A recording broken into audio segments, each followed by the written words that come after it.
Bismillahirrahmanirrahim.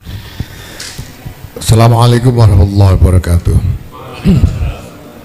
Alhamdulillah, syukurullah, salatu wassalamu ala rasulillah sayyidina maulana Muhammad ibn Abdillah wa ala alihi wa sahbihi mawalah. Amma ba'd, yang saya hormati Bapak sekalian, teman-teman hadirin, terima kasih sudah bersedia hadir dan ikut kongko bersama kami hari ini. Konflik perbedaan, konflik perbenturan itu suatu yang alami dalam dinamika masyarakat sejak kapanpun sampai kapanpun. Dan pada tempo-tempo dalam sejarah muncul inisiatif-inisiatif untuk melakukan konsolidasi sosial sedemikian rupa sehingga terbentuk wahana-wahana kebersamaan, kira-kira seperti itu. Seperti halnya ketika lahir bangsa Indonesia ini, Negara Kesatuan Republik Indonesia, bangsa Indonesia ini lahir sebagai hasil dari konsolidasi untuk membuat wahana kebersamaan dari sekian banyak elemen yang berbeda-beda. Nah, wahana kebersamaan itu diciptakan melalui apa? Jelas melalui konsensus, seperti yang kita tahu semua. Ada konsensus tentang dasar negara, konsensus tentang bentuk negara, konsensus tentang nilai dasar negara yaitu Bhinneka Tunggal Ika. Maka konsensus kebangsaan kita yang awal mula itu adalah PBNU katanya. Pancasila, Bhinneka Tunggal Ika, NKRI, dan Undang-Undang Dasar 45 gitu. Itu konsensus yang kemudian menghasilkan wahana kebersamaan ini, bangsa dan negara ini. Nah, tetapi tidak berarti kemudian bahwa masalah selesai. Pertama, bahwa perbedaan itu tidak otomatis kemudian bisa diselesaikan atau bisa dipupus dengan konsensus itu, ya. Yang kedua, di dalam perkembangan dinamika masyarakat, isu-isu baru terus berkembang yang menciptakan potensi-potensi perbedaan, potensi-potensi konflik yang baru. Nah, sekarang ini di tengah-tengah perkembangan yang sudah begitu jauh, yang menjadikan masyarakat kita menjadi semakin kompleks dengan skala ukuran yang sangat membesar sekarang ini, saya kira kita sangat membutuhkan cara-cara yang lebih kuat, ya, untuk menjadi rujukan bagi penyelesaian berbagai macam perbedaan dan pertentangan yang memang secara alami ada di dalam masyarakat. Nah, konsensus awal kita sendiri UUD 45, Pancasila UUD 45 itu saja di dalamnya masih ada isu-isu yang sebetulnya memerlukan penjabaran ke dalam nilai-nilai yang lebih operasional. Ya. Misalnya ada pasal tentang yang menyatakan bahwa kebebasan berserikat dan berkumpul, kebebasan berpendapat, berserikat dan berkumpul diatur dengan undang-undang. Nah, diatur dengan undang-undang itu atas dasar nilai apa? Itu belum ada rujukannya. Ya kita punya undang-undang ITE, undang-undang tentang macam-macam lah, perizinan ini, perizinan itu. Tapi rujukan nilainya apa? Itu belum ada kesepakatan tentang itu. Kemudian juga misalnya pasal tentang negara menjamin hak setiap warga negara untuk memeluk agama dan beribadat menurut agama kepercayaan masing-masing. Itu rujukan operasional ya. Tentang itu juga belum terjabarkan dengan baik, sehingga sampai sekarang masih muncul saja kita ini kasus-kasus konflik pertentangan terkait rumah ibadah, pendirian tempat ibadah, terkait artikulasi antar agama gitu. Yang satu menyinggung yang lain ya karena memang ajarannya beda misalnya gitu. Ini bagaimana menjembatani atau mengelola perbedaan-perbedaan ini? Belum lagi yang lain-lain, termasuk soal yang sensitif sekarang ini, akhir-akhir ini lagi ramai, soal ekonomi misalnya ya. Di dalam UUD 45 itu hanya disebutkan bahwa perekonomian diatur atau apa bahasanya itu ya, perekonomian diatur atau dikelola begitu secara kekeluargaan gitu kan. Gimana itu? Ntar saya cek lagi ini bunyi pasalnya.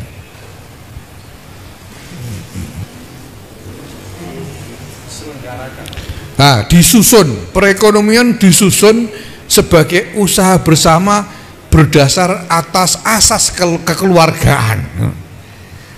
Nah, ini jabaran operasionalnya bagaimana? Ini belum ada.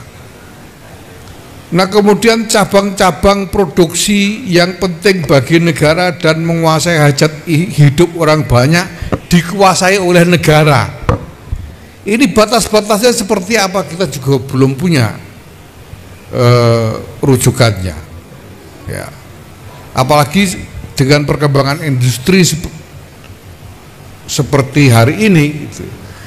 Kalau dulu mungkin diasumsikan yang namanya cabang produksi itu ya energi, kira-kira begitu kan,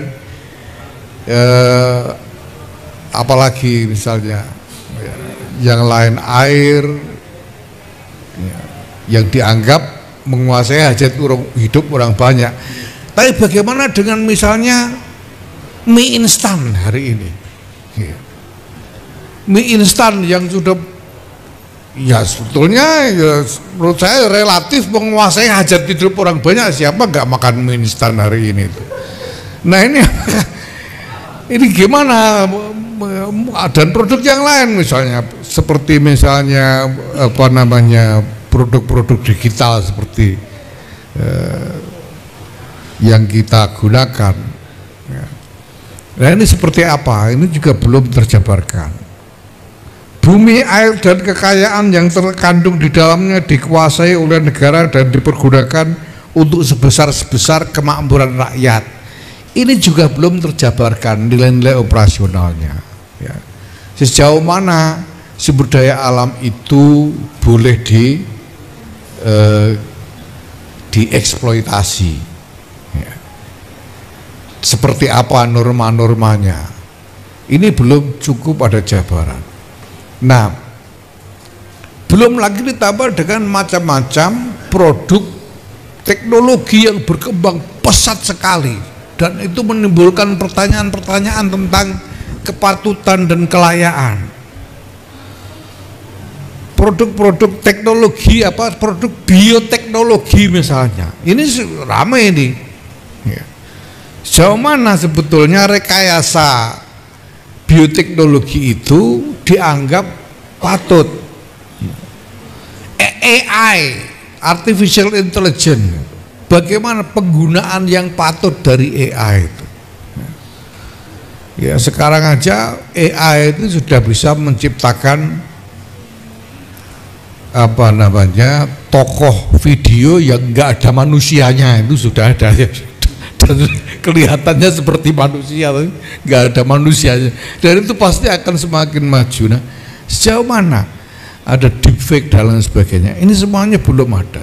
Walhasil yang kita butuhkan adalah pertama tentang jabaran lebih operasional dari nilai-nilai dasar dalam kehidupan bermasyarakat kita ini, supaya macam-macam perbedaan yang muncul ini ada saluran untuk menyelesaikannya sebagai jalan keluarnya.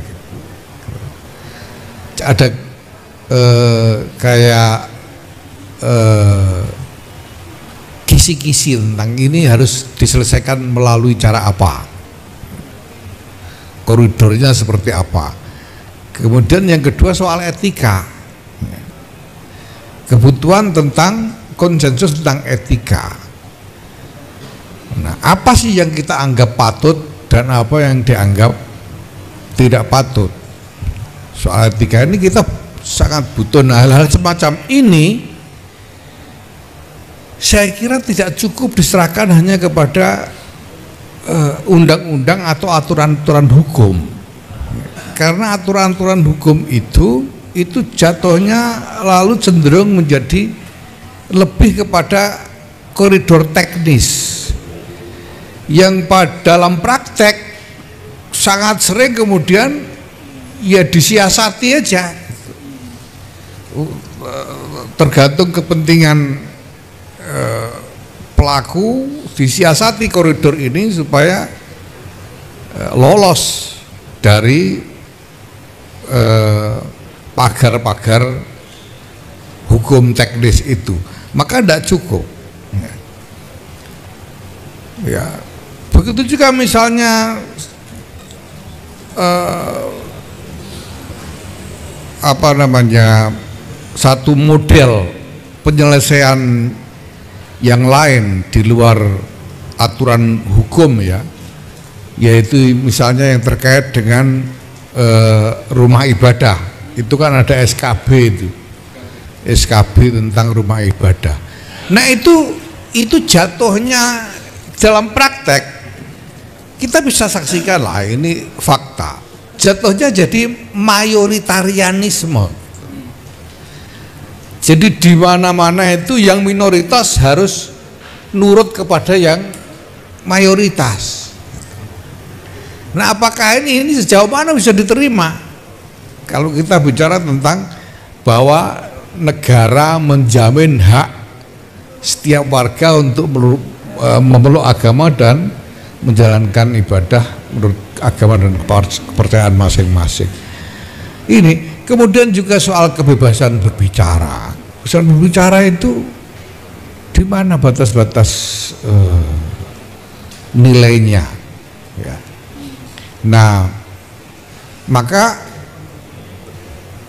saya menganggap perlu bahwa kita ini mulai bicara tentang konsensus-konsensus yang diperlukan sebelum ini semuanya ambiar, apalagi di tengah pertarungan-pertarungan ideologi yang begitu kompleks. Kita baru saja saksikan suatu saga di TV tentang ideologi environmentalisme melawan ulilisme ini. Nah,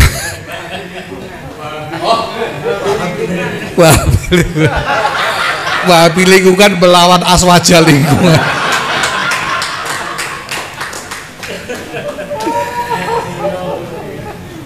Nah, ini apa namanya, pertentangan seperti ini harus dibawa kemana?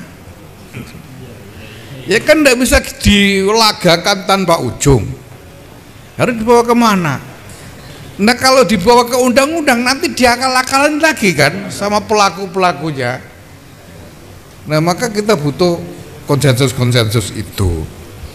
Nah, lalu bagaimana memproses konsensus ini? Nah, ini yang juga menjadi masalah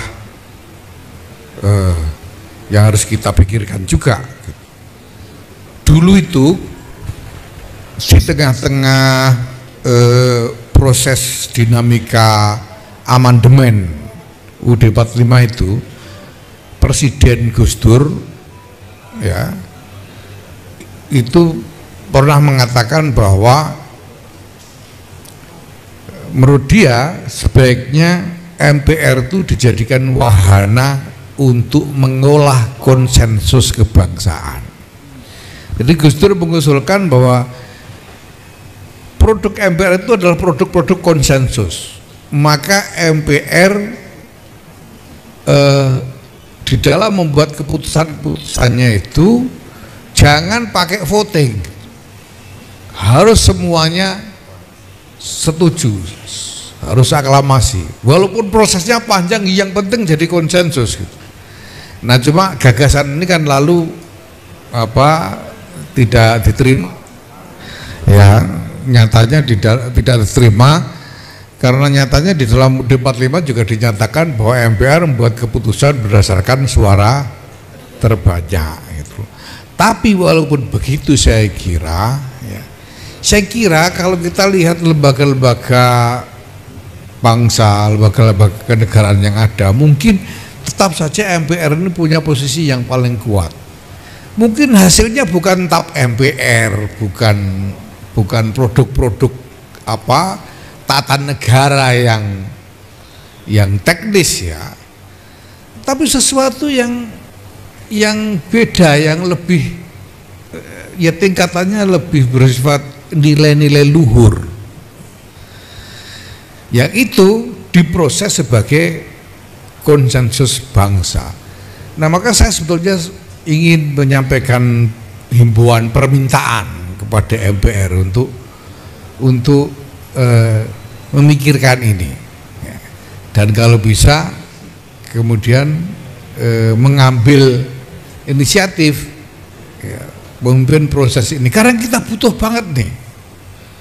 Kalau dibiarkan begini ini tidak karu-karuan.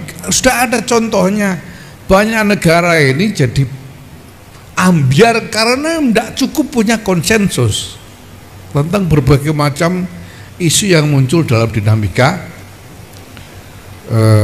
masyarakatnya. Sekarang ini misalnya, ini Amerika ini ada demo besar-besaran begini, ya saya tidak tahu kenyataannya seperti apa ya, tapi ada statement dari Ray Dalio misalnya, itu yang kemarin diundang untuk memberikan nasihat ekonomi kepada Indonesia, itu dia membuat pernyataan bahwa Amerika diambang perang saudara terbuka katanya.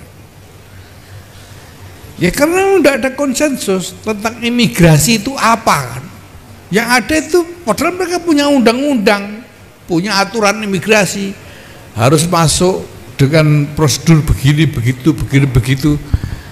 Tapi ketika kemudian ada gelombang imigran tanpa melalui prosedur yang resmi, ya mereka, masyarakat Amerika itu kehilangan rujukan menyikapi soal ini, sehingga terjadi pertentangan seperti ini karena tidak ada konsensus. Nah, pertentangan seperti ini tuh alami, pasti terjadi di mana-mana. Sekarang terjadi di mana-mana, dan makin lama makin beragam, dan semuanya cenderung mengarah kepada polarisasi, pembelahan masyarakat. Nah kalau kita tidak mulai siap-siap mengantisipasi itu dengan berusaha menemukan konsensus untuk isu-isu paling strategis bagi kehidupan berbangsa dan bernegara ini, saya kira ya resiko yang mengancam kesentosaan bangsa ini akan semakin besar ke depan. Nah, ya kita harus memikirkan wahananya seperti apa. Tidak hanya melatar belakangi lahirnya aturan, tapi juga melatar belakangi prinsip-prinsip dalam menyikapi aturan. bahwa aturan itu harus disikapi dengan nilai-nilai seperti ini supaya orang tidak dengan mudah membuat siasat untuk mengakali aturan, dan kalau ada yang melakukan itu orang punya dasar untuk negur gitu loh. Sekarang ini kalau yang ngakali aturan itu kalau asal sudah bisa diakali kan, sudah melanggar hukum kan gitu. Tapi bahwa padahal kita tahu itu sebetulnya tidak pantas gitu. Tapi karena nggak ada konsensus tentang etikanya, ya negurnya susah juga gitu. Ya kalau dulu usul Gus Dur supaya MPR menjadi wahana untuk melahirkan konsensus, ya produknya jadi produk-produk MPR. Tapi sekarang kan tidak masuk itu, Gus Dur itu tidak diterima. Nah, ya kita harus memikirkan wahananya seperti apa. Tapi poin saya adalah bahwa kita butuh ini. Konsensus ini kita butuh, itu poin saya. Dan sekarang semua orang memproses, misalnya Vatikan misalnya membuat lembaga khusus untuk mengolah atau memproses prinsip-prinsip etika tentang artificial intelligence. Ya, yang ini sebetulnya harus disadari, harus dimiliki, dan kita harus punya etika tentang itu, dan ditegakkan dengan apa ya? Kalau lihat keseluruhan konstelasi tatanan yang kita punya, ya konsensus. Nah, gimana caranya? Mari kita pikirkan. Dan saya kira ya kembali saya minta MPR untuk mohon menangkap ini gitu, dan mengambil inisiatif tentang ini. Memang konsensus itu juga bertingkat-tingkat, ada hierarki konsensus itu. Tingkat yang paling tinggi saya kira yaitu kesadaran bersama yang ada di dalam mental layer dari masyarakat kita, yang selama ini memang sudah bekerja, punya kinerja untuk mempermudah penyelesaian macam-macam pertentangan di dalam masyarakat. Pertentangan meletus tapi lebih mudah diselesaikan karena ada konsensus di tingkat tertinggi yang tak terkatakan tapi bekerja, yaitu kemampuan untuk rukun kembali sesudah konflik. Itu layer, saya kira layer tertinggi ya. Ya layer yang lebih rendah ya misalnya adalah konsensus dasar atau foundational konsensus atas keberadaan bangsa dan negara ini, yaitu Pancasila, UUD 45 dan NKRI sebagai bentuk negara serta Bhinneka Tunggal Ika sebagai semboyan negara. Nah, saya kira apa yang kita dicapai oleh para founding fathers dengan konsensus foundational consensus itu memang yang mungkin dicapai di tengah perbedaan di antara mereka. Kira-kira begitu. Mereka ini kan beda-beda. Ada Bung Karno, tapi juga ada Muhammad Natsir, ada Wahid Hasyim, ada yang lain-lain, macam-macam. Nah, yang jadi konsensus ini Pancasila UUD 45 ini adalah apa yang mungkin disepakati oleh para founding fathers pada waktu itu, sehingga ya kita harus terima dan maklumi apabila kemudian level konseptualisasi dari konsensus itu memang jadi relatif abstrak, adil dan makmur abstrak, ya kan. Kemudian perekonomian disusun secara kekeluarga sebagai upaya berusaha bersama di atas asas kekeluargaan. abstrak, banyak hal yang sangat abstrak. Nah, tapi seperti saya sampaikan tadi, kita butuh operasionalisasi. Jadi kita butuh konsensus di tingkat yang lebih bawah lagi gitu, sebelum sampai kepada undang-undang atau aturan hukum itu gitu. Nah, memang konsensus itu semakin operasional itu membutuhkan proses yang semakin rumit ya. Tapi seperti saya sampaikan tadi, poin saya, masalahnya kita butuh gitu. Namanya orang butuh gitu ya, orang butuh ya, jualan rokok juga dikerjakan, namanya butuh ya. Sebetulnya kan harusnya ya gengsi lah ketua PBNU jualan rokok gitu, tapi orang butuh gimana lagi gitu kan. Nah sekarang misalnya kita butuh gitu. Nah sehingga ya, menurut saya ya kita harus melakukan sesuatu tentang ini. Nyatanya butuh, dan ke depan ini kebutuhan itu akan terus mendesak. Nah, sekarang ini saja ya, kalau kita hanya mengandalkan pada apa namanya, aturan-aturan formal yang ada, lembaga-lembaga formal yang ada, masyarakat itu masih belum punya wawasan yang mapan tentang ini. Contohnya nanya undang-undang energi kok ke PBN itu gimana? Apa lupa kalau sampean punya DPR? Sampean kemarin nyoblos apa enggak? Kan sampean nyoblos kemarin.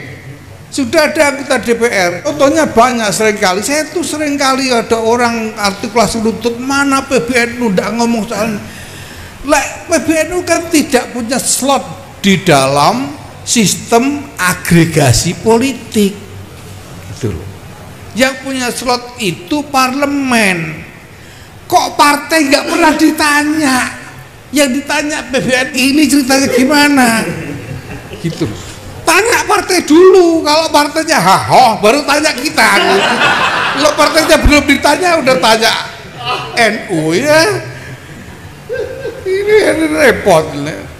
Ya, padahal ya masyarakat nyoblos sendiri, milih-milih sendiri, karena udah jadi mereka ada gajinya, kami tidak pak.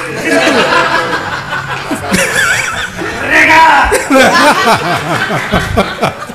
Nah, ini hal begini. Nah kemudian aturan-aturan gampang, karena ya kalau kita coba bicara soal tatanan saja tanpa bingkai etika, itu gampang sekali disiasati pak. Sekarang ada aturan tentang misalnya bahwa tidak boleh menambang di hutan lindung ya, tapi lalu ada aturan bahwa penetapan hutan lindung ada dalam wewenang Kementerian Lingkungan Hidup misalnya. Ya nanti kan tinggal Kementerian Lingkungan Hidup mindah status gitu aja kan gampang gitu.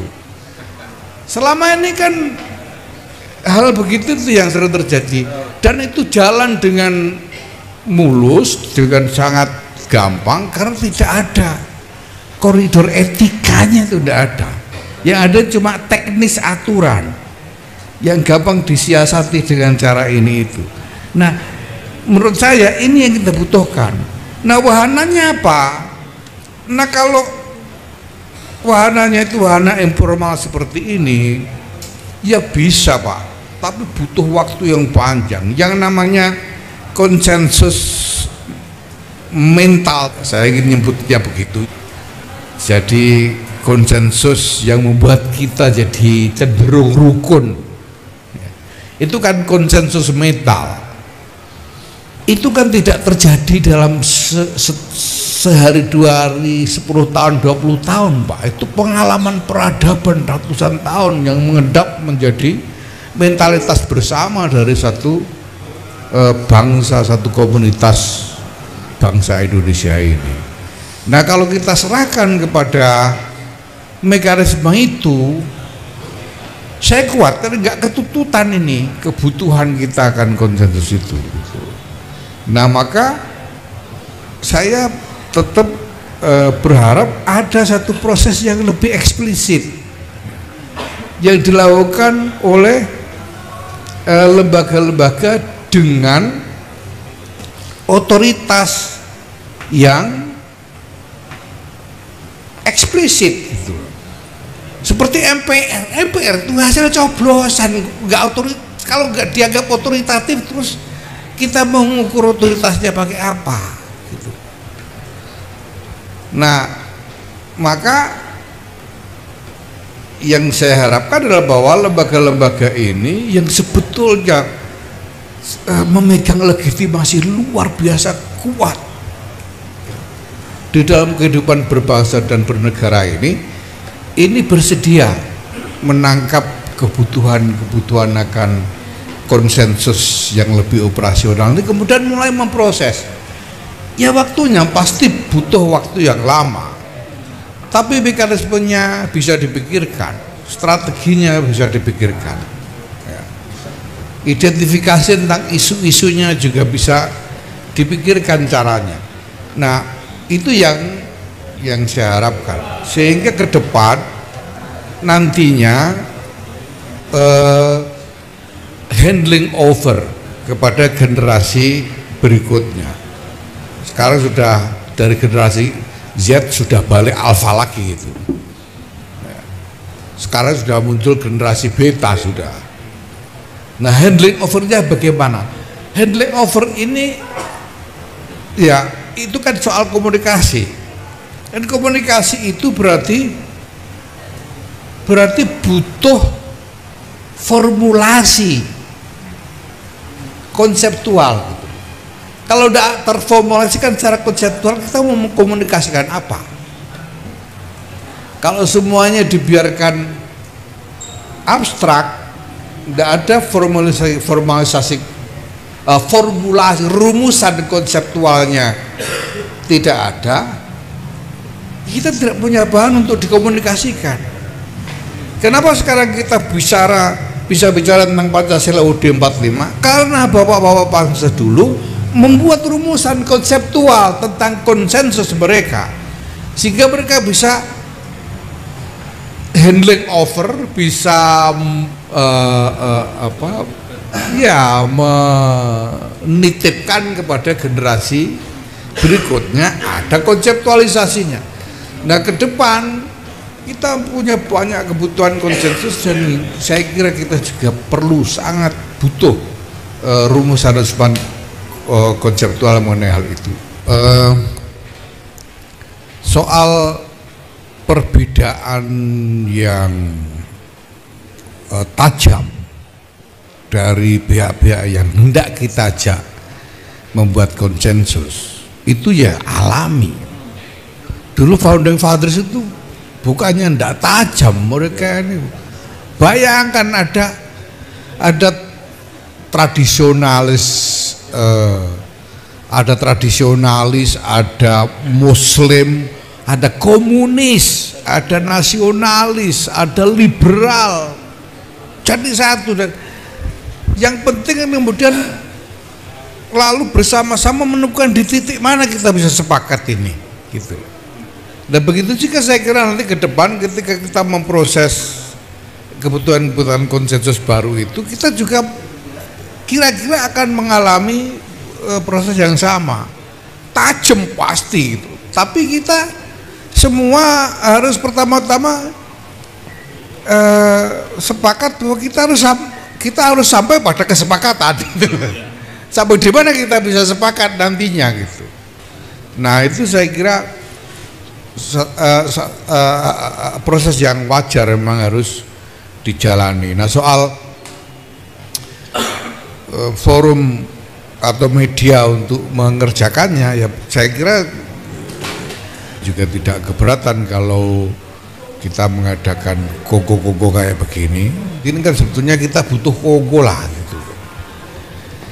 Kita ini belum pernah kongko, tahu-tahu udah saling maki-maki di medsos. Enggak, kongko dulu lah, ngopi dulu gitu.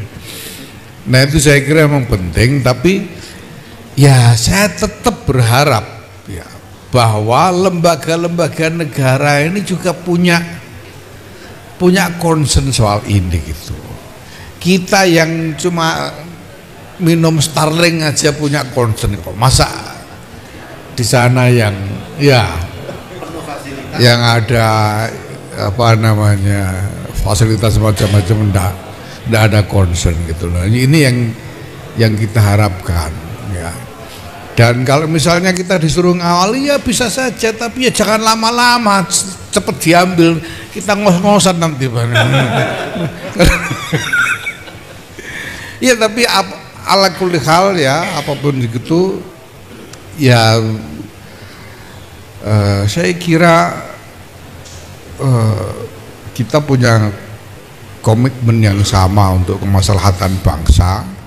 Jadi adalah komitmen yang tidak pernah geser dari mentalitas kita sampai kapanpun, dan kita pasti siap untuk melakukan apa saja yang diperlukan ya, demi kemaslahatan bangsa di masa depan. Terima kasih.